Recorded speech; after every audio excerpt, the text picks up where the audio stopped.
பிரச்சனை என்னன்னா, இப்போ அவங்க சிலம்பு தமிழர்கள் அவங்களுக்கு ஃபர்ஸ்ட் ஒரு டீமாக இருந்த டீம் இப்போ ஒரு 2-3 டீமாக பிரிஞ்சிருக்காங்க. ஏன்னா தலைவர் இப்போ இல்லை அப்படிங்கிற ஒரு காரணத்தினால. நாங்கள் ஒரு பாடங்க ஒரு நடிகை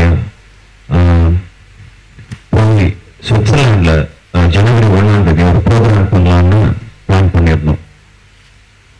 அவங்களுக்குள்ள ஒரு லோக்கல்ல ஒரு பிரச்சனை என்ன, நான் பண்ற ப்ரோக்ராம் இன்னைக்கு நீ என்னைக்கு எப்படி பண்ணலாம், நீங்க பண்ற ப்ரோக்ராம் இன்னைக்கு நான் எப்படி பண்ணலாம், சண்டை.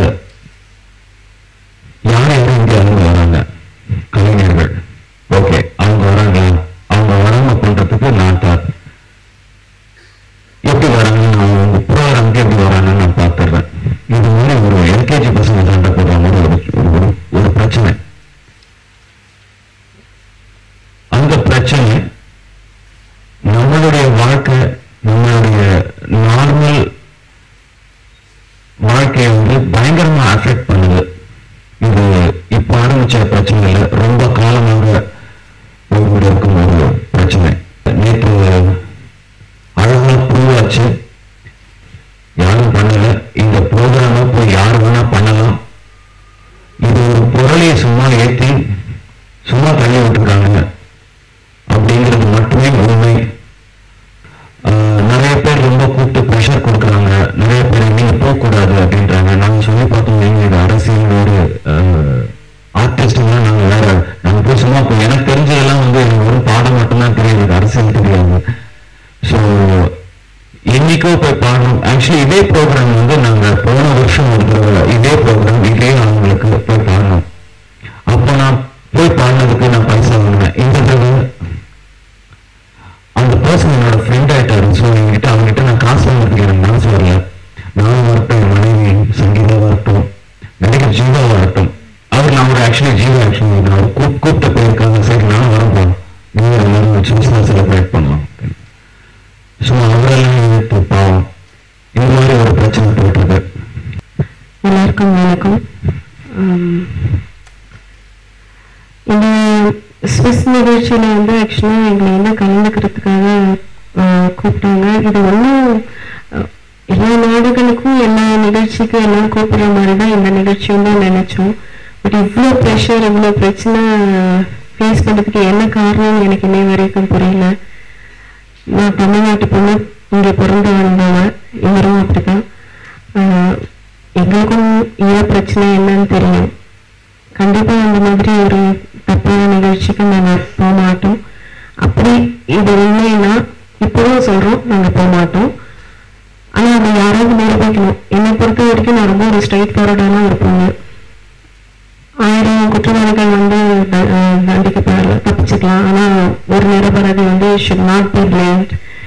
போகிறேன் எங்களை அவ்வளோ நல்லா கவனிச்சுக்கிட்டாங்க.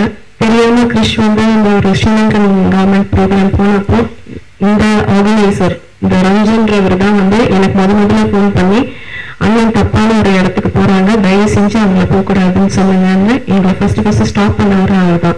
அவர் தான் கிறிஷ் முதல்ல கான்டாக்ட் பண்ணாரு.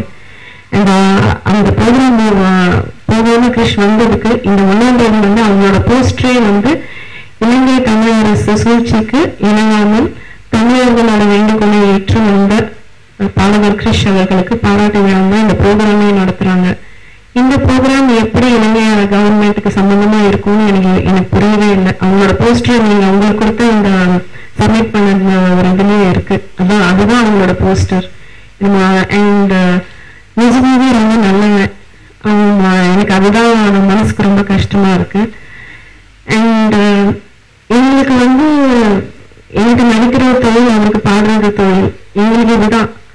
இதுல யாரு எங்களை இப்போ நீங்க ஒரு ஊருக்கு எங்களை கூப்பிட்டாலும், ஒரு ப்ரோக்ராம்க்கு எங்களை கூப்பிட்டாலும் போய் பாடுறது தான் எங்க தொழில். அதுலயும் இவங்க என்ன கூப்பிட்டா போகக்கூடாது, அவன் கூப்பிட்டா போகக்கூடாதுன்னு சொல்றது மனசுக்கு ரொம்ப வருத்தமா இருக்கு.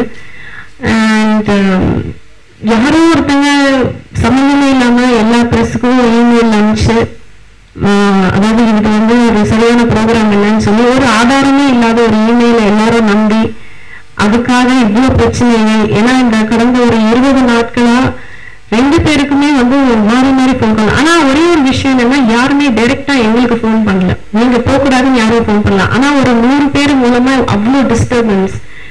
ஏன்னா நம்மளே ஓடிட்டு இருக்கோம். இது வந்து நியூ இயர் டைம், சிங்கர்ஸ்லாம் பிஸியா இருக்கிற டைம், எனக்கு வந்து ஒரு வருஷம் முடிகிற டைம். ஸோ எல்லாருமே வேலையை முடிக்கணும்னு இருக்கிற டைம்ல இவ்வளோ டிஸ்டர்பன்ஸ் வந்து ஒரு நாளைக்கு ஒரு தேவையில்லாம ஒரு 30-35 கால். இன்டர்நெட்ல போனோன்னா நீங்க வந்து இதுக்கெல்லாம் போனீங்கன்னா உங்களை அழிச்சிருவோம், உங்களுக்கு நாங்க கண்டனம் தெரிவிக்கிறோம், உங்களை நடிக்க விட மாட்டோம், உங்களை வாழ விட மாட்டோம், இந்த மாதிரி எல்லாம் இன்டர்நெட்ல நிறைய விஷயங்கள். இது பயந்து அப்படின்லாம் கிடையாது. இது தேவையா, இது என்னத்துக்கு இவ்வளோ பண்ற அளவுக்கு நாங்க என்ன தப்பு பண்ணிட்டோம் அப்படின்னு யோசிக்க வைக்குது. இது மெயினா இன்னைக்கு கூப்பிட்டது வந்துட்டு, இன்னைக்கு நான் வந்து பரவாயில்ல இது போல அப்படின்னு சொல்லிவிட்டு, நாளைக்கு எல்லா கலைஞர்களும் இதே மாதிரி, ஏன்னா எல்லாருக்கும் எதிரிகளும் இருக்காங்க, நண்பர்களும் இருக்காங்க. எல்லாரும் இந்த மாதிரி ஒரு சும்மா ஒரு இமெயில் அனுப்பிச்சு அதை நம்பி இவ்வளோ ப்ரெஷர் எல்லாரும் கொடுக்க கூடாது. Because it really disturbs us mentally. Krish set மாதிரி ஜீவாலாம் வந்து இதுக்கும் ஜீவாவுக்கும் சம்பந்தமே இல்லை. அவருக்கு அவ்வளோ ப்ரெஷர், அவளுக்கு அவ்வளோ இது. ஒரு நண்பர் வந்து சரி நீங்க போனீங்களா, உங்களுக்கு ஹெல்ஸ்டேட் பண்றாங்களா, நாங்களும் உங்க கூட வரோம், வந்து நாங்களும் அந்த நிகழ்ச்சியில கலந்துக்கிறோம்னு சொன்னதுக்காக அவருக்கு ஒரு 15 நாள் டார்ச்சர், அவருக்கு இன்டர்நெட்ல டார்ச்சர். இது ரொம்ப எனக்கு மனசு கஷ்டமா இருக்கு. இந்த மாதிரி ஒரு நிகழ்வு இன்னொரு தடவை நடக்கக்கூடாதுன்றதுக்காக தான் இன்னைக்கு நாங்க முன்னாடி வந்து கிளாரிஃபை பண்றோம். இவ்வளவு சொன்ன அப்புறமும் வந்து நாங்க வந்து இல்ல பயந்துக்கிட்டு நாங்க வரலன்னு சொன்னா இது அவருக்கு, இது நாங்க வந்து எங்க தொழில் ஒரு ப்ரொஃபஷனலா பார்த்தா இது நாங்க செய்யறது கரெக்டா தப்பான்னு நாங்களே ரொம்ப கன்ஃபியூஸ்டா இருக்கோம். ஸோ ஐ டோன்ட் நோ, இதுக்கு மேல எனக்கு என்ன பேசுறேன்னு தெரியல. சார் இப்படி போகாம விட்டுட்டா அதுக்கப்புறம் இதுவே வந்து ஒரு பல வருடங்களா நடந்துட்டு இருக்கு. ஸோ நியாயங்கள் இருக்கு. நான் வந்து வெறும் பாடகன் தான். நான் வந்து வெறும் எனக்கு பாட மாட்டேன்னு தெரியும். யார் கூப்பிட்டாலும் நீங்க நாளைக்கு என் வீட்டில் ஒரு ஃபங்க்ஷன் இருக்கு தம்பி அப்படின்னு சொன்னா நான் வந்து பாடுவேன். ஸோ என் தொழில் அதான். ஸோ ஒருத்த மேல தப்பா கொத்தம் சொல்லிட்டு நான் போகக்கூடாது, நீங்க ஸ்ரீலங்கா போகக்கூடாதுன்னு சொல்லுங்க, நான் போக மாட்டேன். ஏன்னா ஒரு தடவை நல்ல எக்ஸ்பீரியன்ஸ் எனக்கு இருக்கு. இது நியாயமானது. நீங்களே பாருங்க, ஒரு பேப்பர் எல்லாமே இருக்கும்.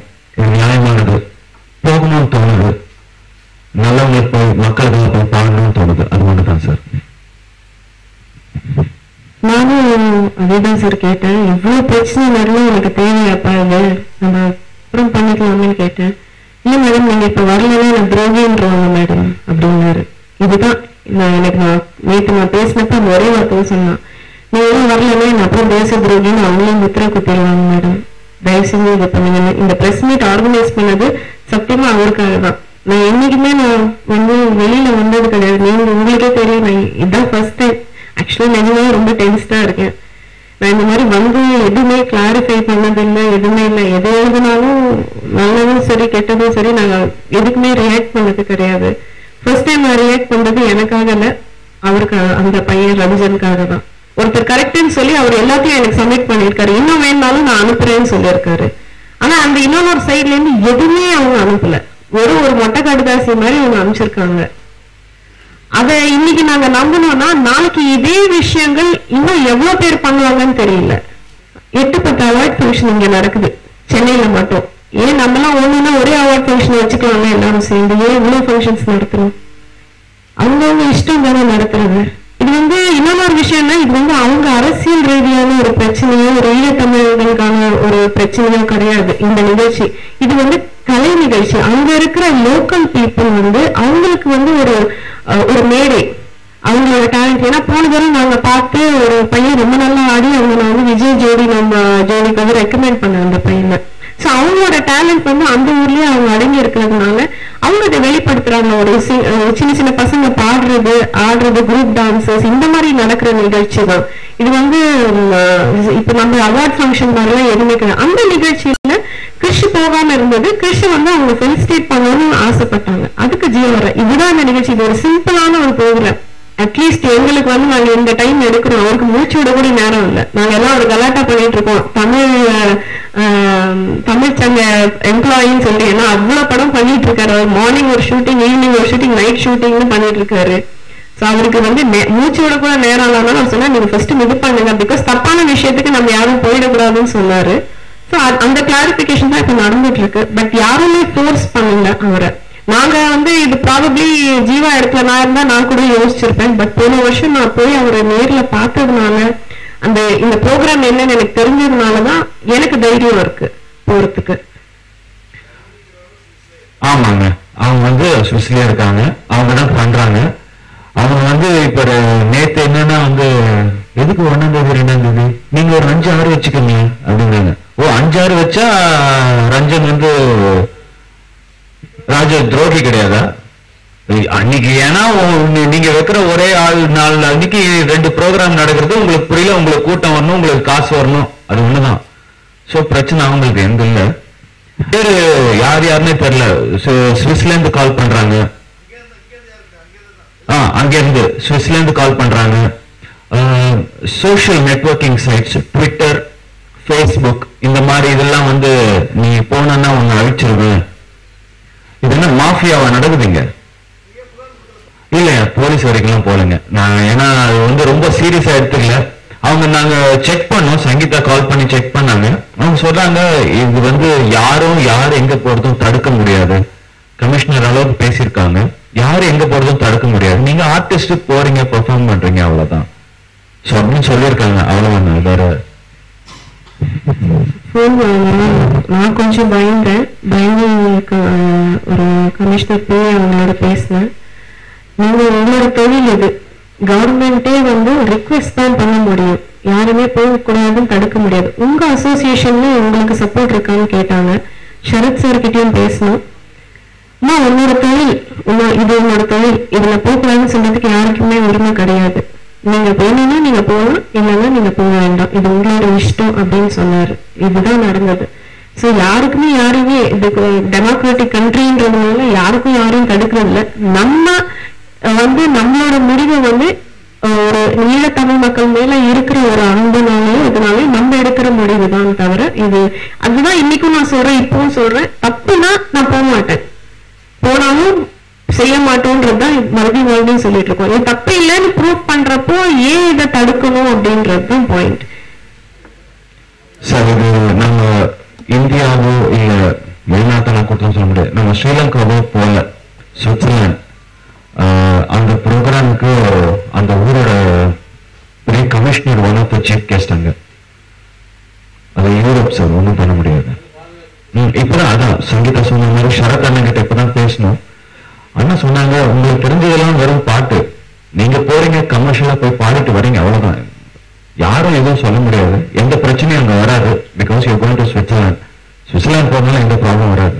நீங்க ஸ்ரீலங்கா போல சுவிட்சர்லாந்து தான் போறீங்க, ஒன்றும் பிரச்சனை இல்லை, போயிட்டு வாங்க. அப்படி பிரச்சனைனால இந்த ஷோ வந்து இதை நம்ம பிரச்சனையா எடுத்துக்கிட்டோம்னா நாளைக்கு அப்புறமேட்டு இதே பிரச்சனை நிறைய பேர் கிரியேட் பண்ணுவாங்க. இந்த பிரச்சனை நம்ம இங்க இருக்கிறவங்க நம்மளே சார்ட் அவுட் பண்ணிக்கிட்டோம்னா, பிகாஸ் இப்போ வந்து இங்க பிரஸ்ல வந்து இதை பெருசு பண்ணி இணையதளத்துல எல்லாம் பெருசு பண்ணதுனாலதான் இந்த நிகழ்வே பெருசாயிடுச்சு, இந்த ஹோல் இஷ்யூவே பெருசானது. அதனால இது வந்து என்னோட டியூட்டி பிரஸுக்கு நான் கிளாரிஃபை பண்றேன். இது இன்னைக்கு நம்ம கிளாரிஃபை பண்ணலன்னா நாளைக்கு இதே மாதிரி எல்லா குரூப்பும் ஸ்டார்ட் பண்ணுவாங்க அவங்களுக்குள்ள. தடைப்படக்கூடாதுன்றதுனாலதான் இன்னைக்கு நான் பேசிட்டு இருக்கேன். இனிமே தடைப்படக்கூடாது, தடைப்படாது. அதனாலதான் இவ்வளவு ஒரு ரிஸ்க் எடுத்து நாங்க வந்து போகணும். இது ஏன்னா எங்களுக்கு அப்புறம் இந்த பிரச்சனை யாரும் ஃபேஸ் பண்ணக்கூடாதுன்னு முயற்சி பண்றோம். அதுக்கு உங்க சப்போர்ட்டுக்காக தான் இன்னைக்கு வந்து நாங்க உட்கார்ந்துட்டு இருக்கோம். இன்னைக்கு வந்து ஒரு 15 வருஷமா இண்டஸ்ட்ரியில் இருந்துட்டு இன்னைக்கு சங்கீதா அப்படின்னு ஒரு பேர் வாங்கியிருக்காங்க. இவங்க வந்து நாட் பிகாஸ் ஒரு நல்ல படங்கள் ஒரு நல்ல படங்கள் பண்ணியிருக்காங்க, ஒரு நல்ல டைரக்டர் கிட்ட ஒர்க் பண்ணியிருக்காங்க கிடையாது. நீங்க உருவாக்குனது, உங்க வரிகள், உங்க பேனா உருவாக்குனது, உங்களுடைய கேமரா உருவாக்குனது, ஒரு ஆர்டிஸ்ட எப்படி கொண்டு வரணும்னு உங்களுக்கு தெரியும், தேவையில்லைன்னா எப்படி அமைக்க வரணும்னு உங்களுக்கு தெரியும். இன்னைக்கு நான் பாடகர் கிருஷ், எனக்கு இங்க நிறைய பத்திரிகை நண்பர்கள் தெரியும், என் வளர்ச்சிக்கு யார் யாரெல்லாம் ஹெல்ப்ஃபுல்லா இருந்திருக்காங்கன்னு தெரியும். ஸோ இந்த மாதிரி ஒரு சாதாரண வாழ்க்கை சாதாரணமா வாழ்ந்து போயிட்டு இருக்கோம். உங்க சப்போர்ட் எப்பவும் தேவை.